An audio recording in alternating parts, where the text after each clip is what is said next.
Hey everybody, Scott Horton here. You ought to consider advertising on the show. Here's how it'll work. You give me money, and then I'll tell everybody how great your stuff is. They'll buy it, and we'll all be rich as Republicans. Sound pretty good? Shoot me an email, scott@scotthorton.org, and we'll work it out. All right, y'all, welcome back to the show. I'm Scott Horton, and this is the Scott Horton Show. You can find my full archives at scotthorton.org. More than 2,700 interviews now, going back to 2003. And you can find my whole show archives there as well. It's Jeffrey Tucker from Laissez Faire Books. Welcome back to the show. How are you doing? Let's do this thing. Mr. Scott's an impressive archive, I hear. Well, yeah, and you know what? It all started with the Iraq War. Well, the interview part of the show. I did radio before that, but the interview show started right at the dawn of the Iraq War. My first interview, which I'll probably end up playing it on the anniversary of it, is April 9th, 2003, and I interviewed the great Alan Bach from antiwar.com's Eye on the Empire column, and, of course, the Orange County Register, and wrote the great book on Ruby Ridge and medical pot and all that, the late, great Alan Bach. And what's funny is if you go back and listen to that interview, especially him, but me too, we're both completely right about everything. About all of the lies and how we got into it and who was responsible and what's going to happen next to a terrifying degree. And I'm glad to hear the story of how you developed your pathology, your very strange and perverse obsession with this idea of, like peace and stuff like that. Yeah, well, for some reason it kind of stands out as unique. I'm not sure why, but anyway, it is what it is.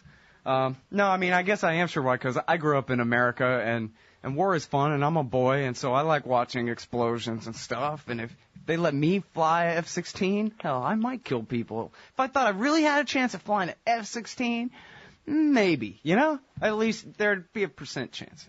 Okay, not really, but I can understand that way of thinking anyway. I know that's how people think. And we got breakfast the other morning, and the sign said, "We thank the troops who serve for our freedom." And it's like a religious catechism or whatever the hell. It doesn't matter if it's true or not. It's just a thing people believe. Yeah, I never really understand. I really can't understand. Although, I must tell you that there was a time, and it was a long time ago, that I was kind of into the whole Cold War thing, and I imagined, that the nation state was sort of an extension of my own, sort of teen manliness or something like that. And, when Reagan would invade a country, I'd sort of think, yeah, let's get the bad guys. And then I had a long talk with a guy who was actually in the Marines, and he told me what it was actually like. And it was a terrifying discussion, and that snapped me of that sort of psychology of nationalism, and I never went back. Yeah, there you go. That happened to me, too, as a young kid, and I think pretty much everybody, if they remember back, they've met an Army guy who told them, yeah, man, I was deployed in countries that you've never heard of killing people and stuff like that. That is scandalous stuff, man, secret stuff. And there's so many people who actually have participated in that kind of thing, right? How many tens of thousands of Special Forces guys are there, former Special Forces guys are there around? Everybody knows somebody who did some dark, terrible thing for Uncle Sam, Yeah, and they suffered for it, too. I mean, my friend's story, to me, the one that, gripped me, and I just can't even forget it, was, in fact, I just talked to him yesterday on the phone. It's the first time in probably 25 years I talked to the guy. I should have brought this up to him. But anyway, he told me about, I was going, we should go into Nicaragua and just beat up those commies, And he said, yeah, I kind of see the attraction of that. The big problem, though, is fungus. I said, what are you talking about, fungus? And he said, well, it's weird. It's like you're going through, and they issue these boots that are not so clean, and then you get like athlete's foot. And then you have to sort of go through rivers and walk around. And then the athlete's foot sort of crawls up your legs, and it spreads to between your legs. And then pretty soon it's on your chest, it's under your armpits, and you get a whole body full of fungus, and nobody's got anything to fix it, and it just gets worse every day. You keep having to put on the same clothes, and pretty soon your whole body's just kind of itchy and flaky and red, and it's pretty damn miserable. And, he said this to me like my jaw hit the floor. I thought, God, that's the worst thing I've ever heard in my life. Maybe it sounds like a trivial point, but it sounded absolutely terrifying to me. And somehow it brought the reality of, how crappy, life is as a soldier. I thought, how can I, be urging this on anybody? Right, yeah, exactly. Yeah, George Carlin, when I was a kid, George Carlin put it, talking about George H.W. Bush and how people had called him a wimp, and wimp rhymes with limp, and so that's not manly at all. So he had to send other people's children to die. And the way Carlin put it, like, that was the punchline, and it wasn't very funny. It was just straight to the point. You know, that was how he made up for being such a, you know, not a Ronald Reagan-esque, you know, strident Hollywood actor, warrior guy. Yeah. Well, you know, I think really there's an element of unreality about warmongerism. You know, they really can't look at the truth. That's why all the technology, you know, is leaning more and more towards, you know, higher, you know, people flying, you know, not people on the ground so much, but people flying way over. You know, you can watch those videos from Iraq. You can see how it's like a big video game. You know, if you can depersonalize war and make the people doing the killing as distant as possible from the actual blood and suffering and the human beings, then it's actually more successful, probably. Yeah, absolutely. There's a whole thing about that.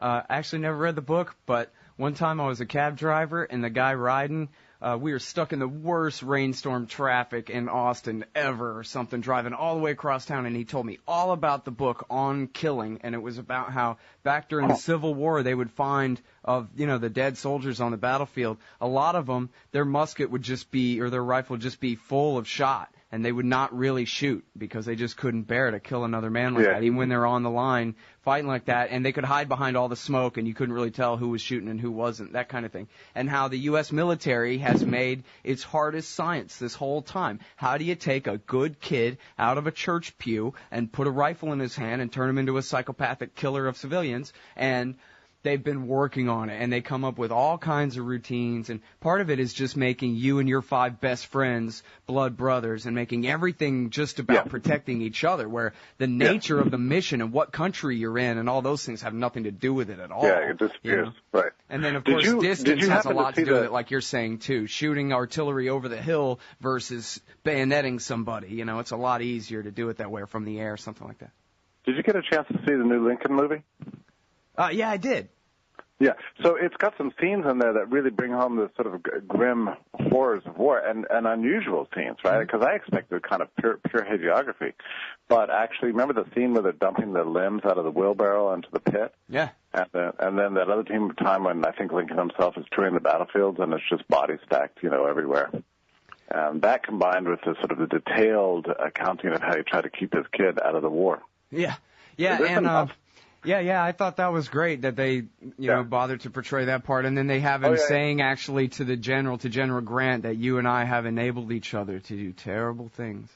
Yeah. Well, that's the thing. There's enough in the movie, actually, especially if you have some background.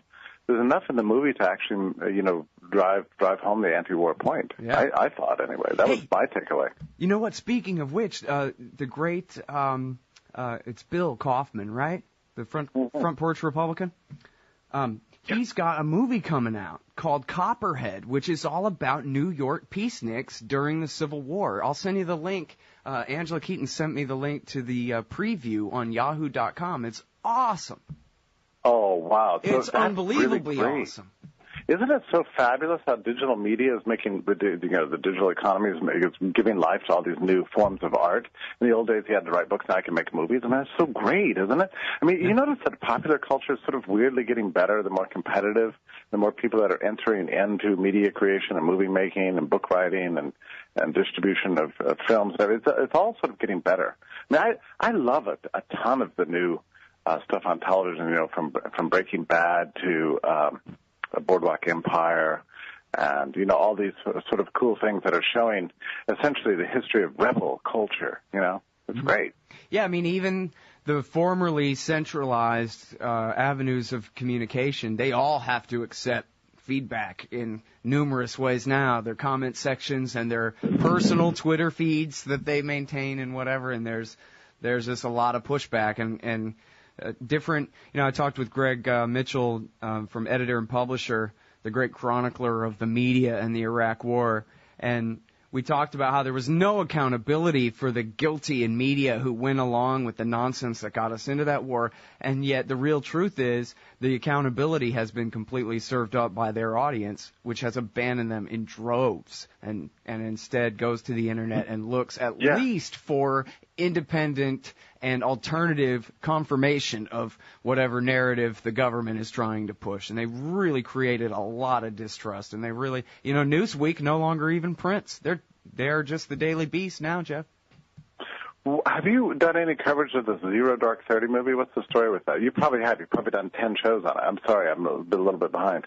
I don't know if I've interviewed anybody about it. I had some remarks about it before, sure, which are basically, it's a propaganda film saying that no torture, no bin Laden. We never would have got him without torture, which is, in fact, not true, verified by even the likes of Dianne Feinstein and by the great Ali Soufan, who was the FBI agent who got the information personally by asking nicely rather than beating it out of him. It was the CIA who came later and beat other things out of the guy. But so it wasn't even true. And then the other message, of course, was targeted killings too, that we would never raid a house and kill people when there could be women and children there unless the president personally gave the thumbs down on their ass and unless the nice lady with red hair is 100% sure that the bad guy is there, which is a total lie, of course. They kill people with their drones and their jets all day. I'm sorry? Did you see the film? Well, I didn't pay money, but I got it off the Pirate Bay. You'll be happy to know. I got the torrent file. Breaking Bad. Yeah. So did it drive you crazy? I mean, was it just annoying from beginning to end? Yeah, well, and part of it, too, was it was just really bad acting and bad directing and everything, too. Everybody was talking about, well, the cinematography was supposed to look all fancy like that movie Traffic or whatever, but it didn't impress me at all. And then the dialogue was absolutely wooden. I mean, here they're completely torturing it out of this guy. And instead of saying, talk, MFer, they're saying, tell me everything that you know, or what, you know what I mean? Where you're just like, what? Like, he couldn't even, the Discovery Channel did the exact same movie, and it was way better. I hate to say it. But they had their own version, and it was just much better. I had the opportunity to see it, and instead I chose Oz the Great and Powerful, which is a wonderful libertarian film. I don't know if you've had a chance to look at it yet, but this guy just sort of shows up at Oz, and then there's these witches that are fighting with each other, and then the good witch wants to enlist him in a battle against the bad witches. So he assumes that he's got to raise up an army. So he goes to the townspeople. And he says, all right, so who here knows a lot about sort of soldiering and has guns? And they all say, well, actually, we are not really into that sort of killing stuff. So we don't have any soldiers here. We're just like farmers and tinkerers, which is a great word. Tinkerers, they be like making machines and stuff, and we sew stuff. And they're just the bourgeoisie. So he's like, oh, crap, now we're doomed, right? Now the butchers are definitely going to get us. But then he has another thought. He thinks, well, why don't I enlist these people in sort of a division of labor and create a sort of market-based illusion to just scare these horrible witches? And that's essentially what happens. So Oz is saved through, not through warfare and guns and battles and death, but through the bourgeoisie coming together through the division of labor to create cool contraptions. Yeah, that is cool. No, I haven't got a chance to see that one yet. That's fun. Well, you're going to find more truth in kids' movies than adult movies anyway. I always believe that. Yeah, well, it's those simple lessons that everybody teaches kids, like, hey, don't hit and be nice and stuff like that are the libertarian principles. All the other ideologies are really just fancy excuses for violating those simple principles, Yeah. It's the adult movies that are really childish and the kids' movies that are really, speak the adult truths. I've felt that way for a long time. I love kids' movies. I love to go see them. I always leave delighted, and happy. But it's something like Zero Dark, whatever, 30, whatever. I just, it's not the way I want to spend 2 hours. So I kind of feel bad. I feel like I should be watching movies like that so I can criticize them or something, but I just can't bring myself to do it. Yeah, nah, don't bother, man. Focus on the good. You do a good job of that, for sure. Hey, thanks. Yeah. And by the way, speaking of which, I sent you an article by some guy, I don't know, this was a few months back, about how, look out, but this is actually the golden age of mankind. And you wouldn't believe what all's going on out there in the world. And there's another one that's sort of along those lines. It's not quite as utopian about it, but it's at McClatchy, and it's called UN Predicts Huge Expansion of Wealth in Developing World That Will Shift Power, which I'm not so much interested in that part, but it's just about how, basically peace and more or less property rights are reigning across the world. And yes, even socialist, educational, and medicinal institutions, but in many of these places, their governments literally are the only ones with enough capital to even take on such projects, at least for now, but still it amounts to a huge leap forward from where they were, and otherwise they have basically, trade and property rights and peace reigning from, Morocco and all the way around again, Yeah, it's a glorious thing. I mean, the market economy It's going to save civilization, and, God willing, someday we'll displace the horrible war machines that are still persistent in the world. But, I think we're seeing a kind of long-run trend. I was just writing an article just now for the Freeman. It was commissioned by Max over there on Bitcoin.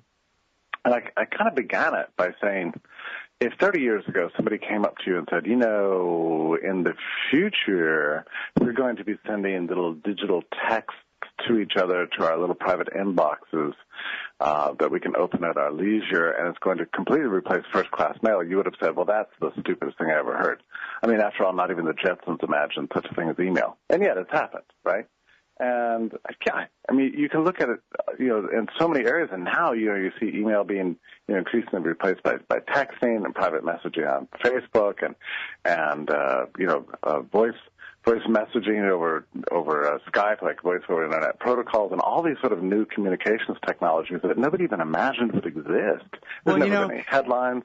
It just happens, and it's a beautiful thing to see this new world emerging. Yeah, I'm looking at Bitcoins, and I'm thinking, I used to think, oh, my God, the cashless society is the New World Order plot to enslave us all with a microchip in our hand and track everything we buy and sell, and we're all going to die. And this is a long time ago. I haven't been quite that bad of a kook in a while. But anyway, here we actually have, real cashlessness, and it's all encrypted and anonymous, and you can't do nothing about it, big brother, and how do you like that? Yeah, it's kind of amazing, and it keeps getting these boosts. Every time government flops again, people are racing to Bitcoin more and more.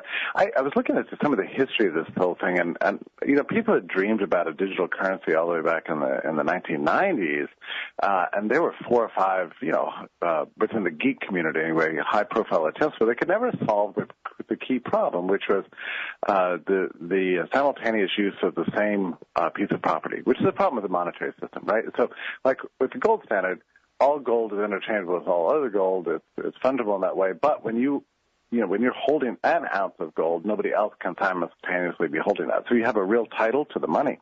And it's a problem in the digital world because, digits specialize in reproducibility. So every one of these previous attempts to create a digital currency faltered on this. Nobody could really figure this out until this one anonymous, Japanese guy, Satoshi Nakamoto. It's not his real name. But he came up with a great system that every time a user would use the Bitcoin, he would download the entire ledger and be able to check to make sure that the property titles were properly assigned. So that solved the problem of reproducibility and simultaneous use. And so you would have just one title to one Bitcoin, and it would only be used, held in the possession of one person at a time. And so that overcame the thing that had sort of prevented previous digital currencies from taking off. Did you know that history? No, I did not know that history, and I did read a thing, and this is always immediately my question, is, well, who gets to invent the new ones? Who gets to benefit and buy a brand new truck just because they get to, come up with the newest Bitcoins that come out every day or whatever? Apparently they even solve that with this mining thing, which I don't really understand, but... That's a funny thing because, Bitcoin couldn't exist were it not for the experience of the gold standard. And then all the whole open source computer model, algorithmic model of Bitcoins is based on a sort of historical experience of the gold standard. So, and the gold standard, you can't create new money unless you expend resources to do it. So you have to go out and you have to mine it, and you have to spend money, and you dig it up. It's a lot of work, and then they come online. And so he decided to reproduce that same sort of system of gold mining, except in a digital sense, by having computers solve complex math problems. And he makes it, it's built into the structure of Bitcoin that it gets increasingly difficult to mine over time. And there's an upward limit on the number that can be mined, just as there's an upward limit on the amount of gold in the world. And we're not going to reach that for another 50, 100 years or whatever, but nonetheless, it gets increasingly difficult. So you have to dig deeper and deeper into the mountain to get the gold. It's the same way with Bitcoins. You have to solve ever more math problems. I met a really cool miner a couple months ago, and he was just a classic figure. Very quiet. He's from China. His English was not that good. He had big, thick glasses, and he just sort of was in deep contemplation all the time. And he built a system of racks of servers that were mining pretty quickly, fast enough to be at that time earning minimum wage. He's gotten a raise since that time. but typically, there's a new Bitcoin coming online about every 10 minutes. But even now, there's a kind of shortage, so to speak, because it's not so easy to get Bitcoins. The services that you can buy them from have to limit the amount that you can buy per day because they would quickly run out. Yeah, there's not an endless number of sellers for the amount of demand, in other words. Yeah, people are holding on to them, which is why Krugman hates it. He had a very funny column. He said, you know what the problem with Bitcoin is? It's too much like the gold standard. Just like in the gold standard, people are like hoarding money, and that's bad because we need money, to spend and circulating all the time because he's like a Keynesian inflationist. So his problem with Bitcoin is precisely its soundness. There's a really very funny column. I mean, it's a ringing endorsement. Yeah. Well, I cashed all mine in. I started taking donations in Bitcoins last summer. They were worth about $10, and then I had a problem with my program. I couldn't get it to work, and I didn't know where the correct wallet file was in the app data folder, whatever the hell. And so I couldn't make it work for a long time. And when I finally figured out with the help of some Facebook friends how to make it work again, I had even more Bitcoin donations that I didn't even know about, and then lo and behold, they were worth $45, something like that. So I cashed them in so I could hire a dentist to yank my wisdom tooth out for me. And then now I realize if I'd held on to them just a few more days, it would have been worth about $500 more. And it seems almost like tulip mania, something like that. I wonder what you think of that. Yeah, it sometimes seems that way, but the thing is, it doesn't actually make sense. I mean, people kind of dismiss it as being a bubble, but the fact is we're seeing, vast increasing demand. I mean, what I wanted to say was, the first Bitcoin came online like November 1st, 2008, and I don't remember at the time, but like the entire political financial establishment was in a freak-out mode, right?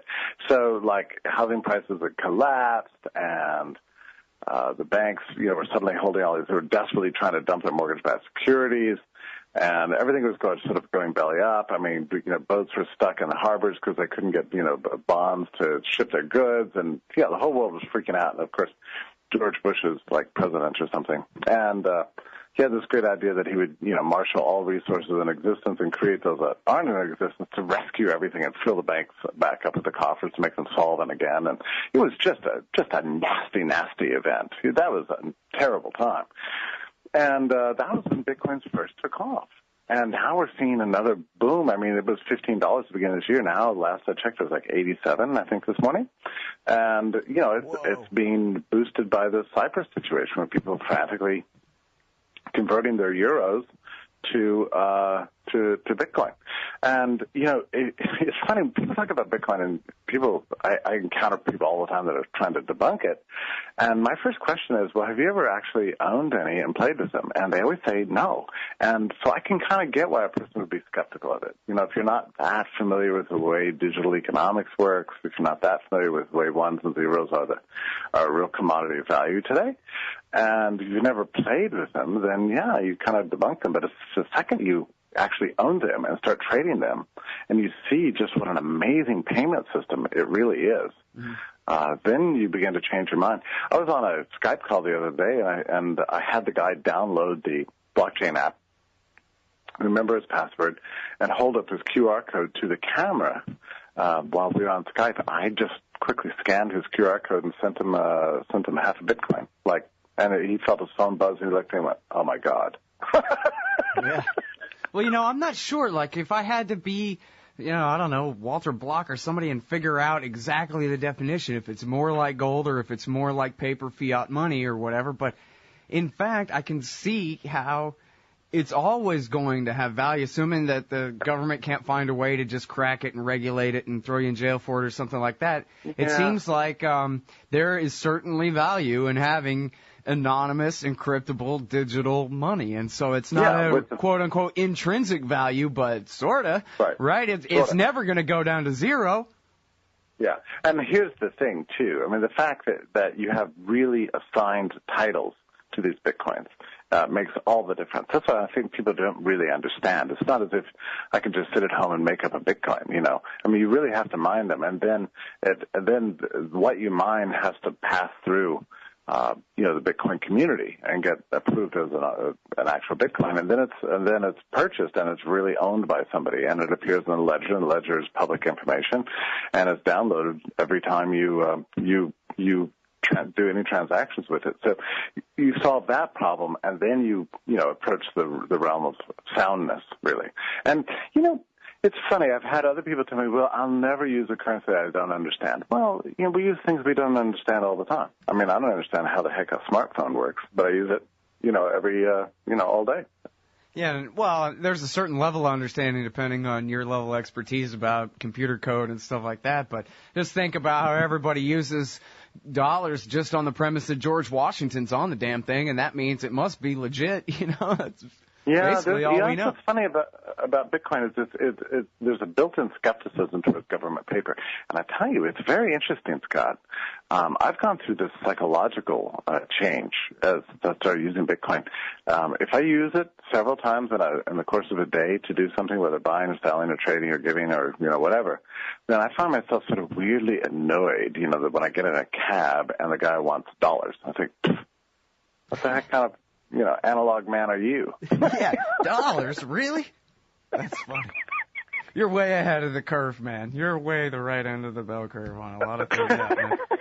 There's no doubt about that. And you know what, man? I'm so sorry we're out of time because Trita Parsi's coming on. We got to talk about Iran sanctions and stuff like this. But I still have more things I wanted to talk with you about. This would probably be better for just kind of a off-the-air, shooting the S sort of conversation anyway. But I wanted to talk with you. I had a brief conversation with Anthony Gregory yesterday about the economics of skateboarding and the cutthroat competition in pro skateboarders' video parts and how it has pushed skateboarding, which it happens to be the thing I love, it just, way past light speed. It advances so fast. And it's because of the economics of the whole situation, you know what I mean? The cutthroat competition nature of it. That sounds like my kind of article. I really get into these sort of micro sectors of dynamic economics like that, where you see how the economy really interacts with real human beings doing cool stuff. I mean, it's so magical and interesting, isn't it? Yeah, it is. And the funny silver lining, weird, ironic part of that, too, is that it's all the inflation in the housing market over the last generation or so, 10 years, 12 years especially, that has led to the creation of these thousands of new concrete skate parks all over the country because of all that excess tax revenue coming in, property tax revenue coming into the municipalities and county governments and stuff. And so, really, Alan Greenspan is the best thing that ever happened to skateboarding by far. That's very interesting. Yeah. I had no clue about this. And they're made of concrete, so they're not going anywhere. I mean, they're on government land, and they're not going anywhere.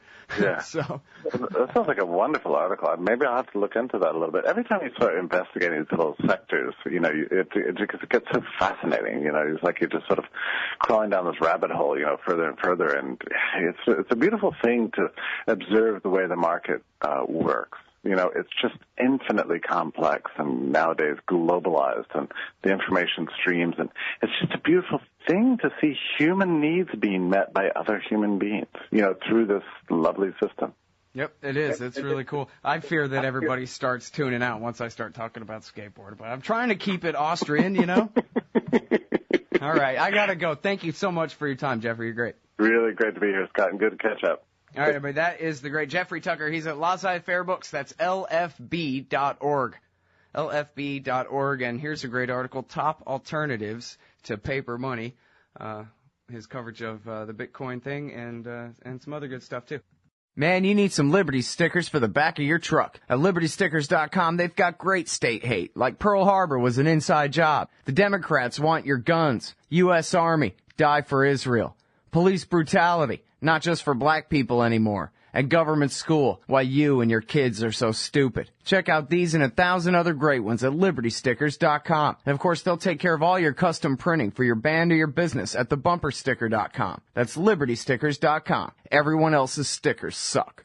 Hey y'all, Scott Horton here for the Council for the National Interest at councilforthenationalinterest.org. CNI stands against America's negative role in the ongoing Israeli-Palestinian conflict, the war party's relentless push to bomb Iran, and the roles played by twisted Christian Zionism and neocon-engineered Islamophobia in justifying it all. The Council for the National Interest works tirelessly to expose and oppose our government's most destructive policies, but they can't do it without you. Support CNI's push to straighten out America's crooked course. Check out the Council for the National Interest at councilforthenationalinterest.org and click Donate under About Us at the top of the page. That's councilforthenationalinterest.org. Hey y'all, Scott here. Like I told you before, the Future Freedom Foundation at FFF.org represents the best of the libertarian movement. Led by the fearless Jacob Hornberger, FFF writers James Bovard, Sheldon Richman, Wendy McElroy, Anthony Gregory, and many more. Write the op-eds and the books, host the events, and give the speeches that are changing our world for the better. Help support the Future Freedom Foundation. Subscribe to their magazine, The Future of Freedom. Or to contribute, just look for the big red donate button at the top of FFF.org. Peace and freedom, thank you.